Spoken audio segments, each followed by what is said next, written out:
birthday to... Oh. But whatever. Miku's now legally able to drink in the UK. Big achievement. And seemingly for the anniversary, All the Anime Limited got distribution rights to show the Sekai movie here in Britannia for the 31st of August to the 1st September. That's a pretty limited release, but now as a Sekai appreciator, I thought it would be interesting to go see it in a movie theatre. No attempts at in-depth analysis, none of that pessimism that I had in the previous few videos of Sekai, just to see if this gives me some enjoyment and where this sits as a new staple for Sekai as a media franchise. I just think contextually it's a very interesting little project, so let's see. Now, we were pretty late getting this movie compared to everywhere else. America getting it soon after Japan, that made sense, but LATAM, en Colombia, ellos consiguieron esta película antes del Reino Unido. And then I realized culturally it makes a little bit more sense. Also, there was nobody at the screening that I went to. I was actually hoping that there would be, some more people to go at a screening at 7 PM on a Sunday in a decently populated area of London. But, well, at least I don't have to deal with, this actually this makes me almost glad I didn't go to the sold out showing at BFI. Jesus Christ, people behave yourselves. Well, now that I had nothing to distract me, I sat down and I watched it. And it was alright. It wasn't perfect, nor was it the best thing since sliced bread, but it was an extremely Sekai adaptation, if that makes sense. As soon as it started, you hear Miku's voice and I'm thinking, man, hearing that iconic, robotic, synthesizing voice in a surround theatre system felt so surreal. Growing up, Vocaloid was such a niche thing that I got into that was only accessible by me spending too much time on YouTube watching stuff like Triple Baka, Len's Crazy Sister, and a lot of MMD skits. These things felt like they weren't supposed to exist outside of the YouTube app for my Vita, and buying games with PS gift card money so I wouldn't have to tell my parents what I was buying. Now she was playing an Odeon, and I felt a real sense of warmth in that. Anyways, I asked in my Sekai video, like the last one, how the writers were expected to introduce and develop around 20 different characters, 5 worlds, 6 Vocaloids for each of these worlds, and the universe that these characters exist in, while also telling a story with a new Miku at the center of it in a 90-minute runtime. And, perhaps smartly, they didn't do the former at all. If you have no investment or knowledge in the game or its characters or anything like that, this is probably a kinda weak way to spend 90 minutes. Character groups, personal histories, developments, relationships, and a lot of in-jokes are not really explained or developed at all. Mafiu's depression, Minori's determination, Kanade's eating habits, the sibling dynamics. These are all things that make appearances in the movie and even mean something deeper to the characters at very rare points in the movie, but will never register to anyone without the time investment into the gacha game. Even objective aspects like what Sekais are, how they travel to, why there are multiple versions of each Vocaloid in every different one, the rules. This movie was produced and written under the expectation that it would be viewed by Sekai fans, and Sekai fans almost exclusively, and that should be the context it should be viewed in. If not, it's safe to say that general engagement with the characters you don't particularly care about will be very low throughout, and you'll be feeling like you're missing something the whole way through. Typically, this would be a bad thing. You want characters the audience can attach themselves to and follow and support, but that kinda has to come with development of those characters, or, an established personality that you grow with so you can invest emotionally in them. However, if you have a large ensemble cast of characters that all have pre-established fan bases and development for each and every one, and you have an actual story to tell, foregoing any character onboarding and relying on audience knowledge for a franchise that is basically free to enter, I think was the right move here, even if it's a risky one for general audiences. A Miku who can't sing is best described as a huge crossover event from the games if it were made into a feature-length movie. You wouldn't really go into one of these expecting to be reminded of, who everyone is, how do they meet, what do they do. And, for Sekai fans, this is a treat. Even as someone who had a lot of mixed opinions on the game's overall narrative aspects, I have to admit this is a wonderfully faithful adaptation. Other than the format it's being presented in, there's really nothing different here about the dialogue, the themes, and the overall identity from its source material. I'm sure fans of the game felt right at home watching this. It even addressed my criticisms of the original game's narrative presentation now that the characters are free from the visual novel box and we can actually visualize and hear what they do. I singled out Ichika's street performance last time in my last video, and here it's like they actually heard me, and it's great! Other things too, like, how the characters get in or out of Sekais, just generally stuff that you'd see as descriptions brought to life with budget. making the world more believable for someone like me who had a harder time getting into it. There is, of course, the odd Vocaloid Easter egg and visual reference, a nice bone for the observant ones out there, and a reminder of where Sekai's success actually comes from. Though, there is one, I'm going to go off script here, there is one reference which I caught that happened right after like a very serious scene happened, that caused, major consequences throughout the entire world in the movie, and I'm not going to spoil it, but I have no idea if they included that reference as a joke. The songs themselves, once they actually got going near like the latter half of the movie, they were actually pretty good. I'm not one that kind of remembers music, once after I hear it. I do need repeat listens to, but I did remember kind of moving myself towards some of the songs that they had here. But I mean, unfortunately, that's kind of all I have to say about it. I wasn't, scrambling to go to Spotify or whatever to actually find out what these songs were, but I don't think they were bad. I think they were pretty good.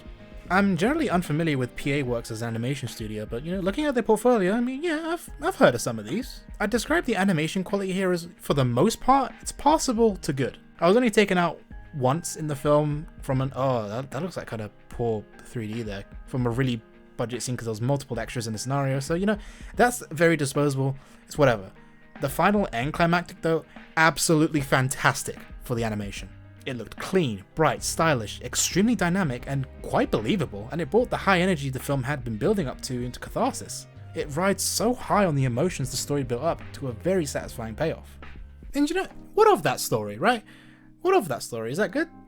I'm gonna stay, I guess, a little bit light on spoilers since this is actually an original story told within the confines of the movie. The idea of a Miku who's unable to do the very thing she was created for and is popular for is a neat concept, and presented within the context of the rules and expectations and themes of Project Sekai seems to be quite appropriate. She's a brand new, original iteration of the character with what is seemingly an inversion of the characters as we know from the games. Sekai's concept feels like a more PG Persona 5, where the emotions and feelings of someone become so strong, they create an alternate reality where they become manifest. Only instead of sex offenders, corrupt politicians, and manipulative ne'er-do-wells. Why did I write it like that? It's the ambition and dreams of aspirational, yet troubled teenagers in a modern society, with an edge to music as expression.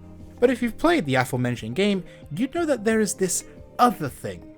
Mementos, where public consciousness itself is the warped reality that becomes created by the emotions brought on by societal pressures, which sometimes gets out of hand.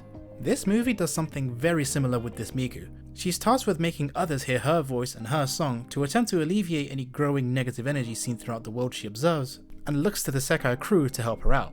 It is also paired with much higher stakes than you'd ever see in the game, which does give a sense of progress and peril to the movie, and not just people talking to each other like the games. When I realised this, it made me reaffirm my examination of the gacha game story and what it's about. Sure, it's about teenagers who make music together and talk about their feelings and stuff, but what is Sekai about, really?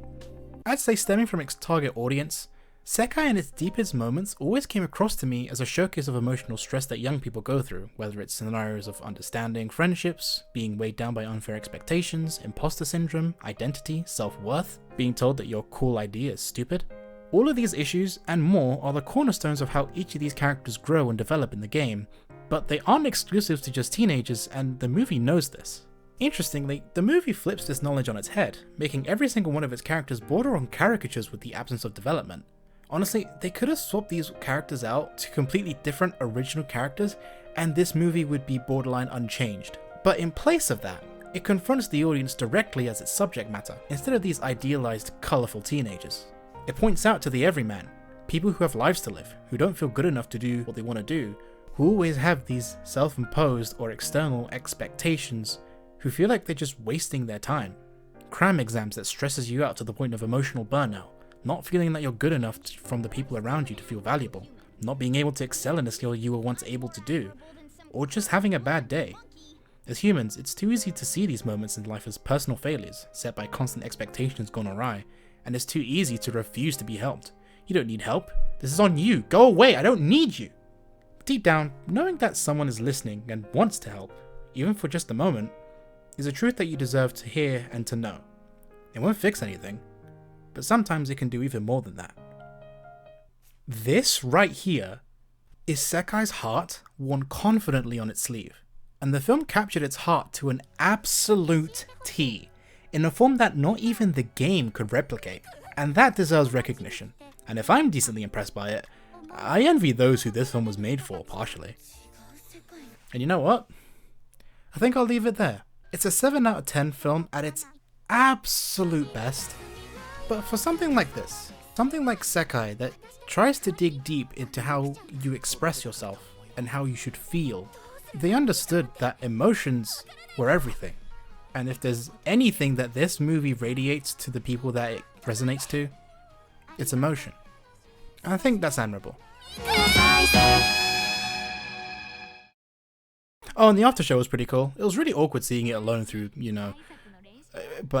speaking of after show, yeah, it's the end of the video, fellas. How is everyone doing? I am so fucking busy. I have spent, I guess, the last few months putting together something a little more vlog style of, hey, I went to this event that's a bit channel relevant, but I don't know if this is really the kind of content I want to be producing and to be conscious of when I'm outside living life, enjoying myself. I don't know, should I? It's Miku expert related. Now, more recently, I've been completing a video that I've had on the back burner for literal years, and the only channel relevance it has is an anime art style. I've recorded footage for this almost 4 years ago now, and I'm taking initiative to put something together because I was going to fully summarize every single plot point, detail, character, interaction, lore, until my hyperfixation ran out, and now I just kind of want to gush instead of just plot summary. I'm hoping to get that around the spooky season, hoping to get that out around then. And after that, the full version of Unbeatable comes out in November. I've played the recent demo of it and I have my own thoughts, but not enough for a full video. Fun stuff though, it's very fun. And less than a week after that, Luminous Arise comes out. I played the recent demo of it, I have my own thoughts, of which are sufficient enough for a full video, but I'd actually rather wait till the game is released. Right now, it's all I ever wanted from a follow-up to Electronic Symphony. The game's announcement had me almost in tears. And by the time this video you're watching right now comes out, Skate will probably already be in its public early access. I've been a playtester for the game for a while now, since the NDA has been lifted, I can say that, and I have my own thoughts, of which are very, very sufficient for a full video. We'll see how the game develops. And before all of this, months ago, Haste came out. Like, the full thing came out on April Fool's Day. It dropped while I was on holiday. And by that point, I had just made a video on Haste, so I thought, I'd probably give it a rest and a few updates. And I forgot about it.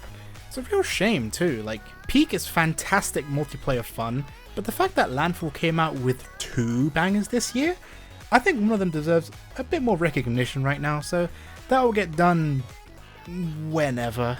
Work's in a really busy period right now, so I'm pushing to manage my time slightly more effectively. The next video will probably be a spooky one. Hopefully. But that's just all business, man. I'm just venting at this point. Have a good week. Have a good weekend. Have a good next time I make another video. And see you soon.